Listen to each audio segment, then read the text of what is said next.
Bisa nggak sih pakai lensa full frame di bodi APS-C?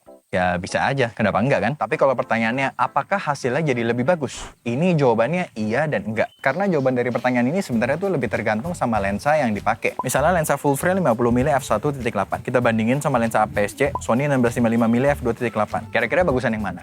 Jelas yang 1655 mili kan? Cuman memang, biasanya di lensa budget tuh bagian ujung-ujung sininya tuh nggak terlalu tajam. Makanya ketika dipasangin sama kamera APS-C, bagian yang nggak tajamnya itu nggak kelihatan. Mungkin ini yang suka dibilang, lensa full frame dipakai di APS-C jadi lebih bagus. Dan ya itu juga maksudku sebenarnya, balik lagi tergantung lensanya. Dan biasanya brand tuh emang bakal ngeluarin lensa andalannya tuh biasanya buat full frame. Misalnya kayak Sony, jajaran G Master itu semuanya cuma buat full frame, nggak ada yang buat APS-C. Misalnya kayak lensa Sony 2470 G Master Mark II ini. Kita pakai di Sony FX30 ini dan ya nggak ada masalah apa-apa. Tapi lebih bagus atau enggak?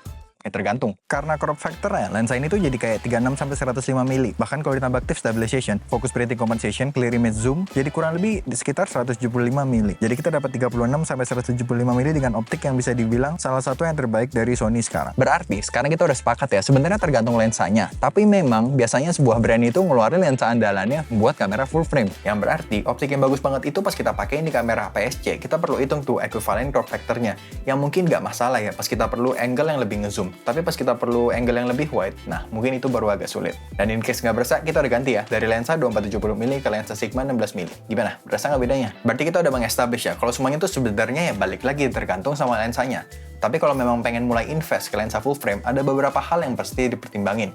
Yang pertama, harga lensa full frame tuh biasanya lebih mahal. Yang kedua, biasa size lensa full frame tuh juga lebih gede. Kadang ada yang rasanya tuh sampai bisa jadi pengganti dumbbell gitu loh. Dan yang ketiga, jangan lupa cocokin sama bodi kameranya. Kadang tuh tergantung bodi kamera APS-C-nya sebenarnya, tapi ada yang jomplang banget jadi berat depan gitu loh, beratan lensanya. Jadi lensa full frame itu worth it kah? Tergantung. Coba ditimbang-timbang aja. Kalau memang kedepannya ada rencana buat upgrade ke full frame, ya mungkin worth it buat nyicil lensa mulai dari sekarang. Itu aja video kali ini, sampai ketemu di video berikutnya.